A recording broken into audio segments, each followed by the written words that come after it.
Gastroenteritis, or gastro, can spread easily in residential aged care facilities, so it's important to know about gastro and how to prevent it from spreading.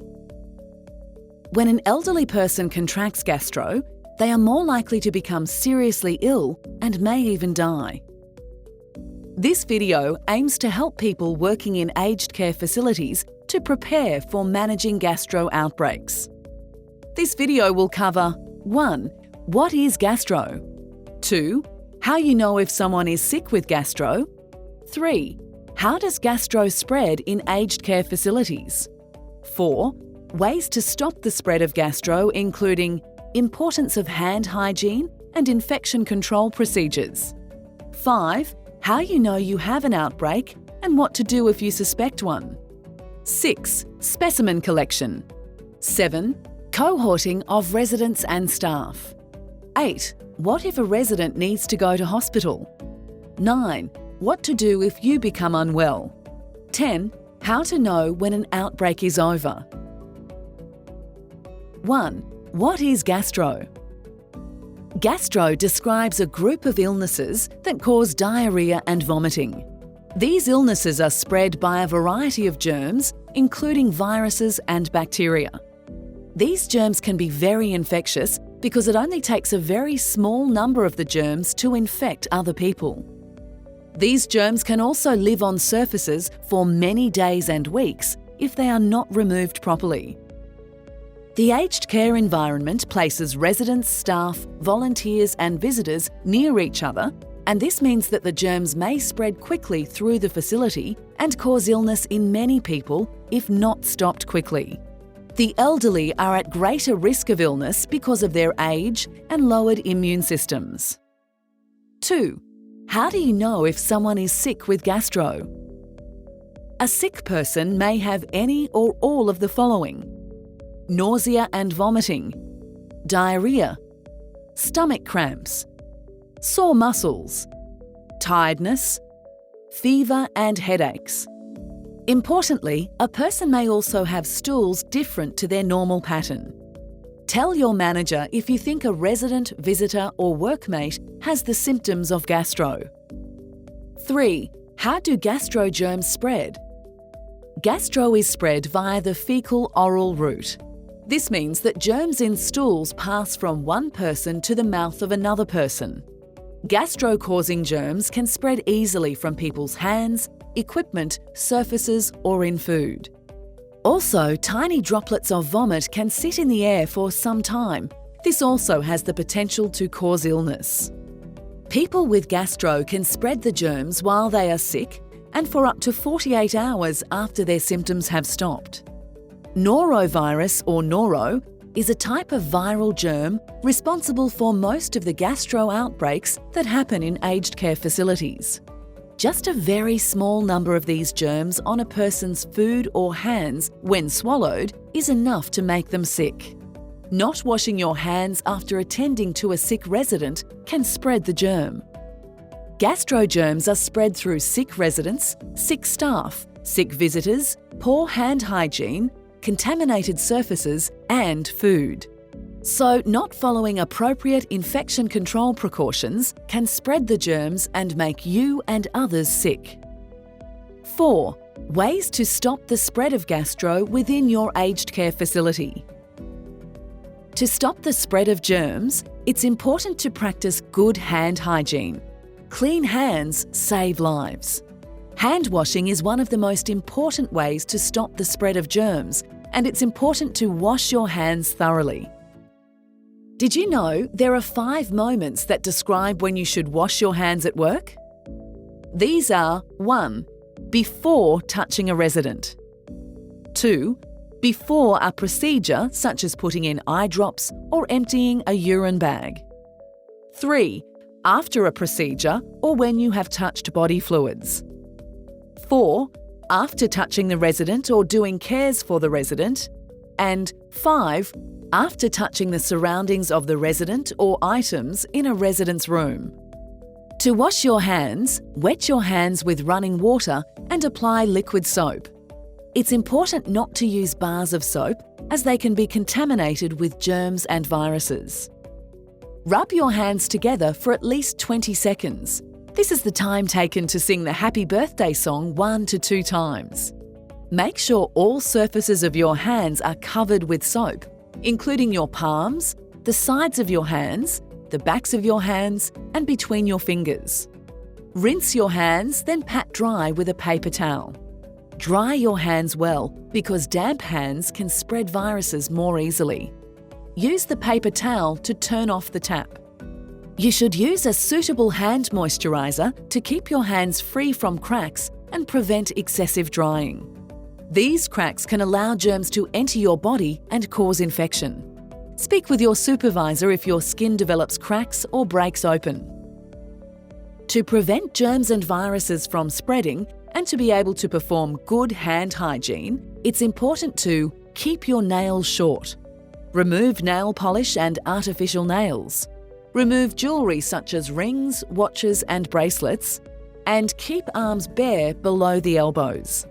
Alcohol-based hand rubs are not as effective against germs such as norovirus, but can be used if hand-washing facilities are not available.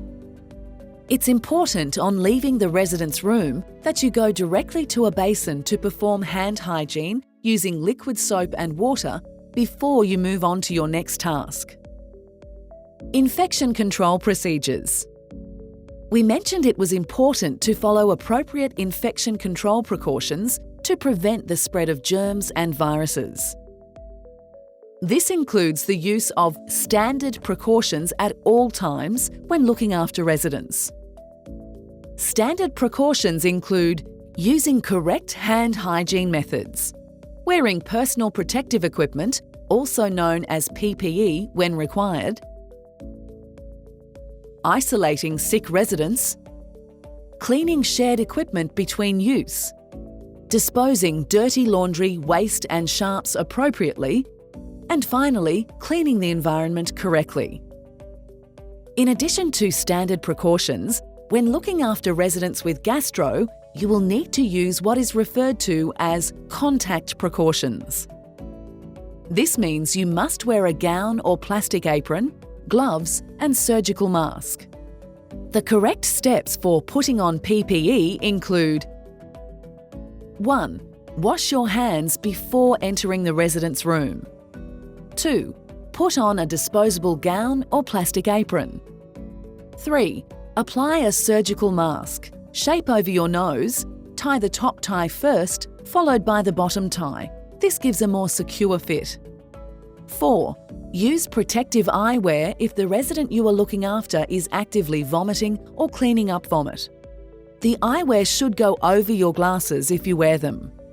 5. Put your gloves on last. If wearing a long-sleeve gown, make sure the gloves go over the cuffs of the gown. Contact precautions for sick residents will remain in place during an outbreak. To protect your clothing, you must wear a plastic apron or gown. Long-sleeve gowns are recommended for situations where there is a risk of your clothing becoming contaminated with body fluids such as vomitus or diarrhoea. Gloves are to be worn while in the resident's room. If you are near a resident who is actively vomiting or you are cleaning up vomit or diarrhoea, you should also wear a mask. If you think you are at risk of getting vomit or diarrhoea splashed on your face, you should wear protective eyewear. When you care for your ill resident, your PPE will become contaminated with germs. Do not touch the outside of your eyewear, the front of your apron, or front of your mask. Do not leave the resident's room wearing your PPE. Ensure that hand hygiene equipment is available. Do not use the basin in the resident's ensuite bathroom as it may be contaminated with germs. When removing PPE, 1. Take off your gloves first. Dispose of your gloves and perform hand hygiene. 2. Remove eyewear. 3. Remove your apron or gown and dispose into the waste bin. 4. Perform hand hygiene.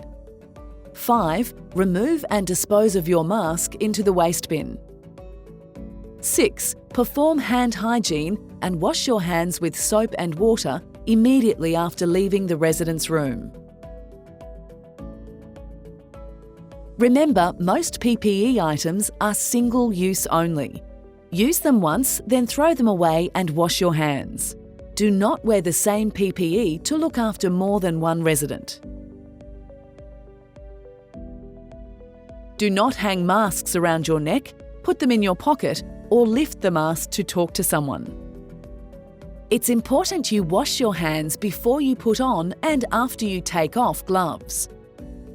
This is because gloves are porous or leaky, and it's easy to get germs on your hands when taking off your gloves.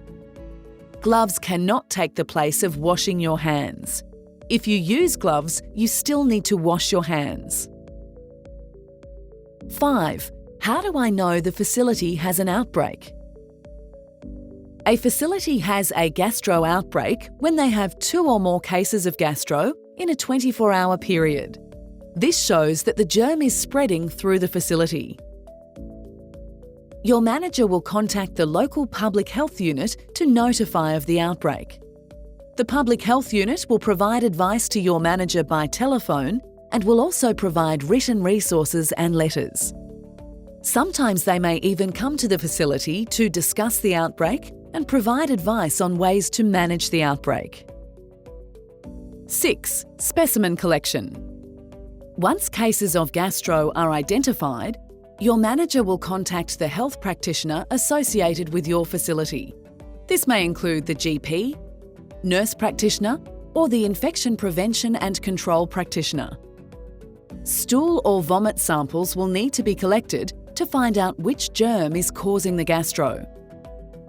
Before specimens are collected, hand hygiene must be performed and appropriate PPE must be applied. When finished, dispose of PPE appropriately and wash your hands. Once a gastro outbreak is confirmed, your manager will try to stop the spread of the illness by changing the way you work. This will occur before any results are available from the stool samples. Communication is very important in a gastro outbreak. All staff, residents and visitors should be told of the outbreak. Signs will be displayed across the facility to both inform and remind all people of the outbreak. Staff will be asked to increase hand hygiene practices. 7. Cohorting of residents and staff. In an outbreak, cohorting of residents and staff reduces the spread of infection. So, what is cohorting? Sick residents may be separated from well residents. This is called cohorting of residents. Staff caring for sick residents should not look after well residents. This is called cohorting of staff. To prevent infection from spreading, staff working in affected areas should not work in or visit other areas such as cafeterias, lounges or dining rooms to prevent further spread of infection. Sick residents will be asked to stay in their rooms until 48 hours after their gastro symptoms have stopped to prevent them from spreading germs to others. Residents should have dedicated equipment during an outbreak if possible. If items need to be shared between residents, these should be washed and cleaned well after each use. All group activities and excursions will be stopped until the outbreak is over. Dining rooms and lounge areas will be closed to help stop further spread of gastro. Signs will be displayed to remind all people of the outbreak. Staff should not share food during an outbreak. Staff should change their uniforms daily and launder them between shifts. If a sick resident has a visitor, they should follow facility instructions to prevent further spread of gastro germs. Visitors should not visit if unwell.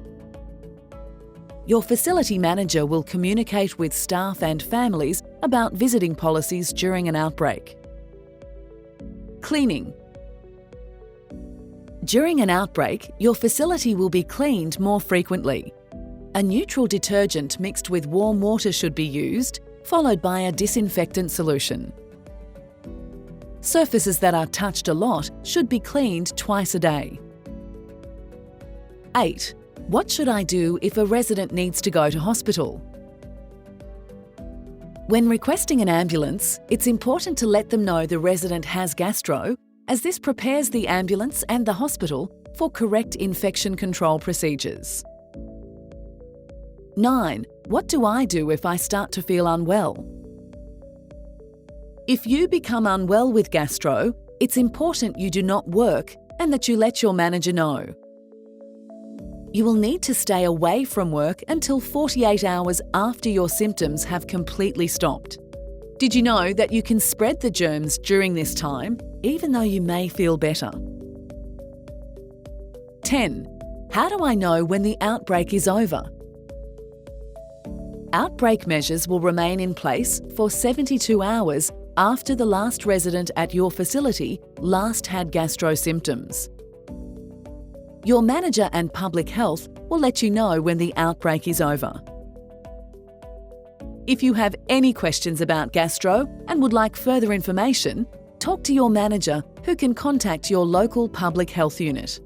Remember, you have an important role to play in stopping the spread of gastro in your facility.